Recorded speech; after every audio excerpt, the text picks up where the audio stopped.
right, welcome everyone to the very first episode of a new video series that I'm going to be doing called Chasing Ghosts. Now, what exactly is this, you might be asking?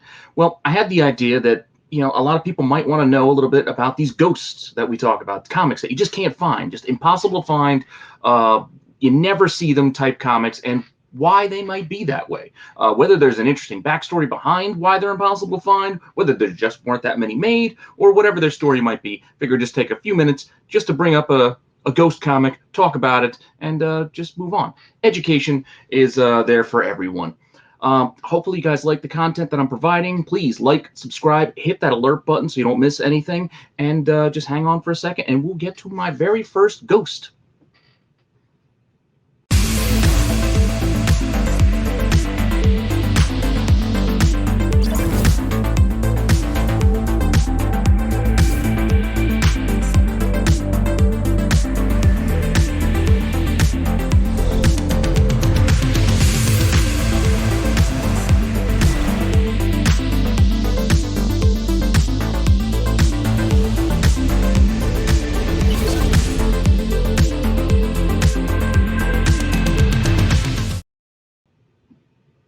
All right, so as I mentioned, a comic that we consider ghost is something that is just, again, impossible to find, whether it be an error, a misprint, mistake, recalled, a lot of different reasons, or it could just be low printed and high incentive variants, things of that nature.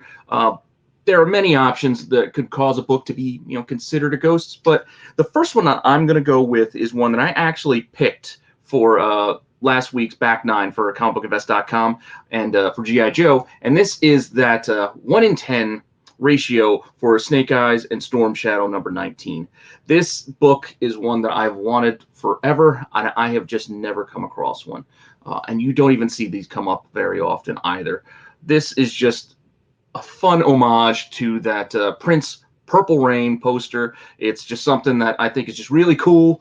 I love that movie. I love Prince. I'm not ashamed to admit it. I was a big Prince fan.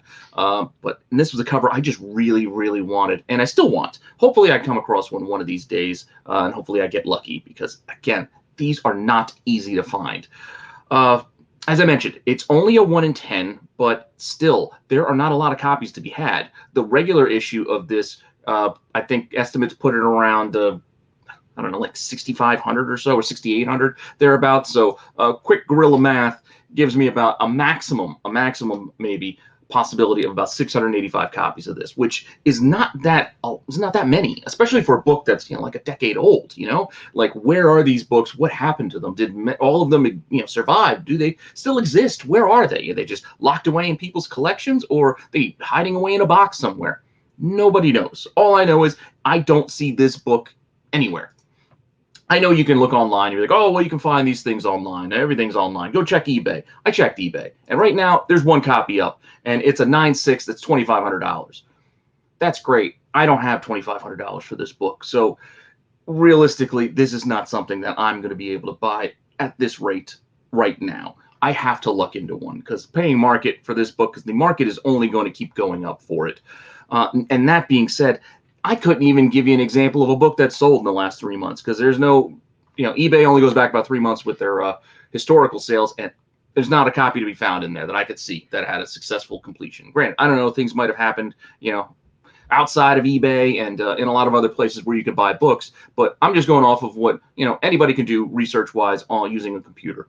And I don't know, I just don't see this book coming up very often, and I've not seen it, at a con or at a shop that I've been to ever that I can think of. And I've been looking. So this book is just one of those ones that, may never be in my collection. Most likely is never going to be in my collection. But, that's okay. But it's still fun to talk about, and it's still fun to speculate on, why these books are the way they are, and, who out there has them. If you have one, please let me know in the comment section. Gloat all you want. Show it off. Hit me up on Instagram. I would love to see it. I love this book, and I would love to get one that I can afford, obviously, because $2,500 is not something my wife's going to let me do right now. So that being said, if you got any suggestions of other books that you want to see, Grant, I got a laundry list of books that I want to cover on this video series. I have a wealth of information out there, including, Ben Stein has given us a few articles on this ghost hunting topic over on the website, and I can always take a look there to see books that he's talked about over the years as well. But I've already got a list of books that I want to talk about and see where it goes. But I'm always open to suggestions. So if you guys got one that you want to see, a book that you think is a ghost, hit me up in those comments and let me know what you want me to talk about. And as I said, for this one, I got to consider this one a ghost because I just can't find it. I just can't find it anywhere. So hopefully you're enjoying this and enjoyed what I'm doing here on my channel. This is a tough book to find. It's not out there for everyone, but I appreciate you guys stopping by, and hopefully you're enjoying it. Like, subscribe, hit that alert button, and I will see you guys next time.